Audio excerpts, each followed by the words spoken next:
Mwaramutse mwese aho muherereye ku mpera z'isi, ku migabane yose itandukanye, duhereye muri Afurika tukaja muri Aziya, tukaja muri Amerika, eka no muri Europe canke i Burayi.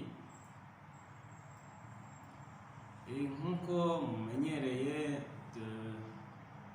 kuri chaîne yanje ya Niyongabo Patrick, twiga igifaransa tukaciga mu Kirundi, tugerageza gusobanura mu Kirundi ariko cane twibanda ku gifaransa kugira ngo bidufashe kugira ngo tukivuge kandi tugisobanukirwe kurusha. Icyo nabasaba nuko twoza turafashanya, arico mubona mushobora kunyunganira mukaja muri commentaire mukakimbwira kugira ngo nshobore kugikorerako kugira ngo dufashanye. Chaîne yashiriweho gufashanya kugira ngo twigishanye. No gufashanya ntabwo ari si ibintu novuga ngo ndavuga nyene ngo ndabigishe ngo hama ngo nimwa mugize ico mumbwira kiba kigenda neza canke ari ico dushobora kongeramo. Mwese muhawe kaze kugira ngo dufashanye. Mbega si jewe niharira ijambo jenyene, kandi nizera ko mushobora kubimfasha tugafashanya, hama ibintu bikagenda neza, ibihugu byacu bishobora kumva Ikirundi, tugafashanya tugashobora kwagura imbibe mu byiyumviro byacu, mu mivugire yacu. Hama mu gihe giheze lesson ya mbere twari twize ku bijanye n'amajambo ajanye na Noeli, ajanye n'umwaka mushasha, kuko twari turangije umwaka, twari turi mu bihe bya Noeli n'ibihe bya Bonane. Hama uyu munsi naho nkaba nari nagize icifuzo canke niyumviriye ko no bigisha canke twokwigishanya ku cerekeye amezi ari mu mwaka. Amezi ari mu mwaka. Nkuko munzi nitwa Niyongabo Patrick, na chaîne ikaba yitwa Niyongabo Patrick.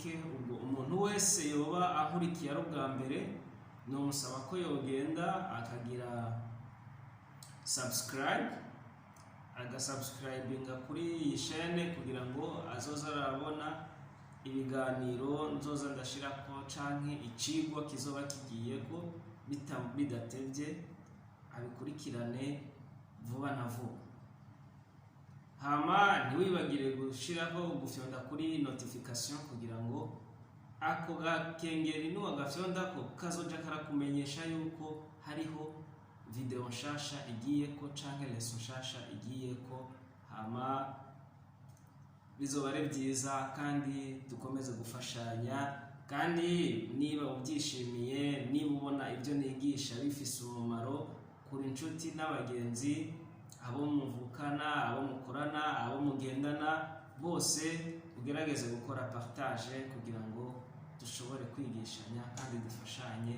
Imana ibahe umugisha. Hama uyu munsi nari niyumviriye kubigisha ku kijanye n'amezi ari mu mwaka. Nkuko mubizi canke nkuko nari nabibabwiye, ico ca mbere ni ukuvuga turiga amezi uko ari 12. Nkuko muyazi mu Kirundi turafashanya. Ukwezi kwa mbere ni janvier. Subiremo janvier. Ukwezi kwa mbere ariyo janvier mu Kirundi kuravuga ngo ni 0. Janvier ni 0. Musubiremo janvier.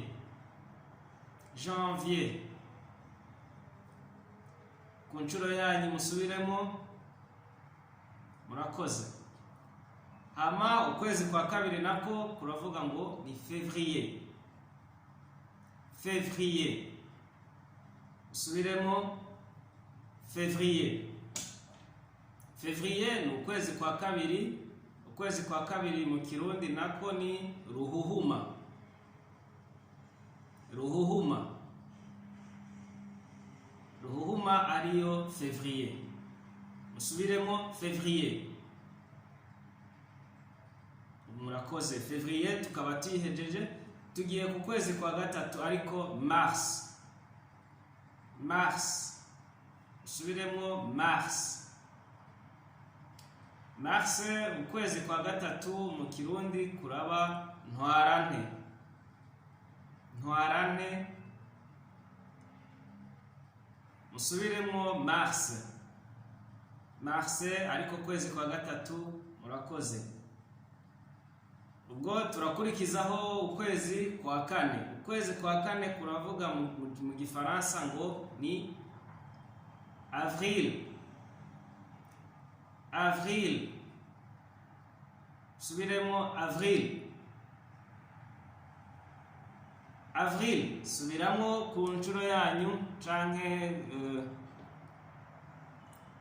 kuri point yanyu. Avril. Avril ni ukwezi kwa kane mu Kirundi kukaba ndamukiza. Ndamukiza ni ukwezi kwa kane ariko kwa avril mu Gifaransa avril. Subiremo avril. Murakoze. Nuko turaja ku kwezi kwa gatanu. Kwezi kwa gatanu nako ni mai. Mai. Subiremo mai. Mai ni ukwezi kwa gatanu mu Kirundi kukaba kwitwa rusama. Rusama ni ukwezi kwa gatanu akaba ariko mu Gifaransa tuvuga ngo ni mai.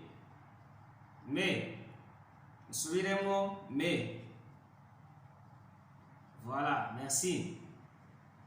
Ukwezi tujako n'ukwezi kwa gatandatu. Ukwezi kwa gatandatu nako tukaba tuvuga ngo ni juin. Juin. Juin mu Kirundi kukaba ruheshi. Usubiremo juin. Kuri turo yanyu muvuge juin. Murakoze. Nuko tukaja ku kwezi kwindwi. Ukwezi kwindwi nako mu Gifaransa tukavuga ngo ni juillet. Juillet. Subiremo juillet. Voilà, murakoze. Hama tuje ukwezi kwindwi mu Kirundi ni mukakaro. Mukakaro. Ni ukwezi kwindwi. Usubiremo mukakaro. Ko tukaba tuguhejeje tukaja ku kwezi k'umunani. Ukwezi k'umunani nako ni août. Août. Musubiremo août. Août ni ukwezi k'umunani. Ukwezi k'umunani kukaba ari kwitwa nyandagaro mu Kirundi. Nyandagaro. Nyandagaro ukwezi k'umunani. Hama mu Gifaransa ni août.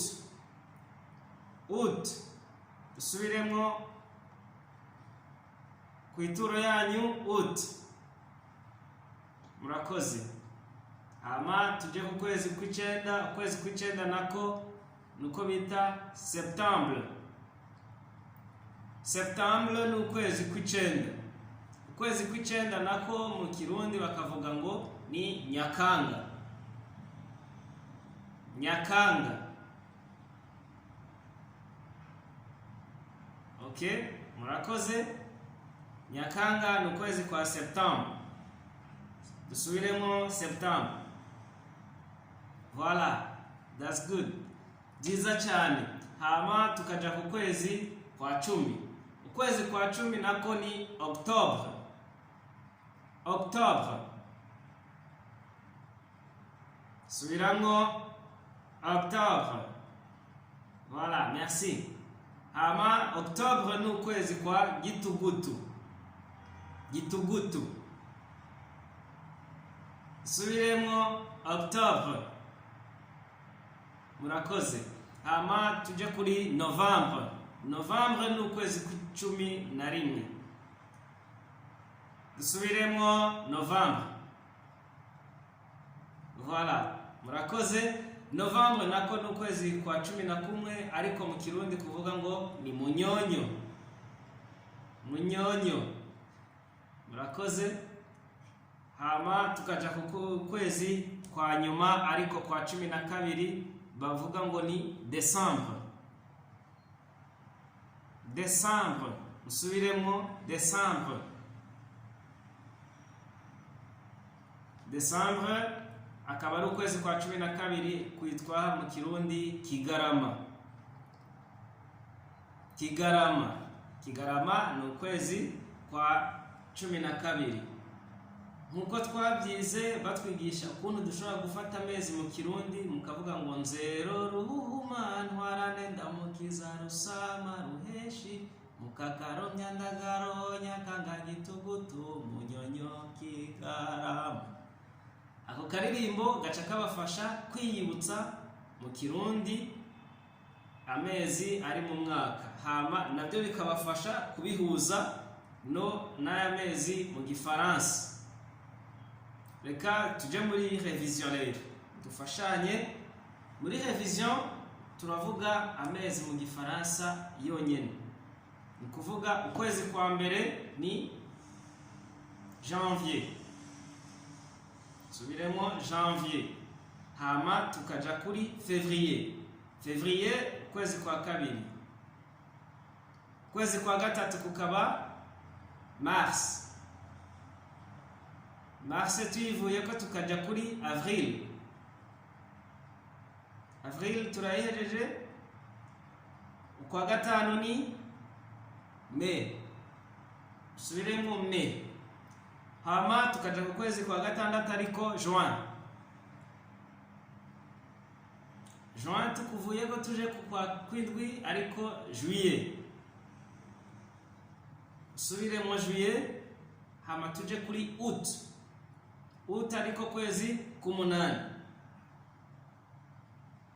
D'accord, merci. Hama tuje ku kwezi kw'icenda ariko septembre. Septembre. Okay, turakomeza ku kwezi kwa 10 ni octobre. Usubiremo octobre. Octobre ni kwa kwezi kwa 10. Hama tuze ku kwezi kwa 11 ariko novembre. Novembre tukuvuye ko tuje kuri Decembre. Decembre kwa 12 ariko kwezi kwa nyuma guhereza umwaka.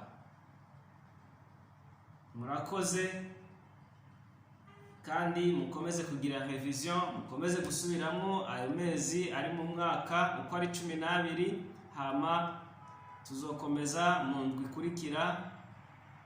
Imana ibaho umugisha. Murakoze.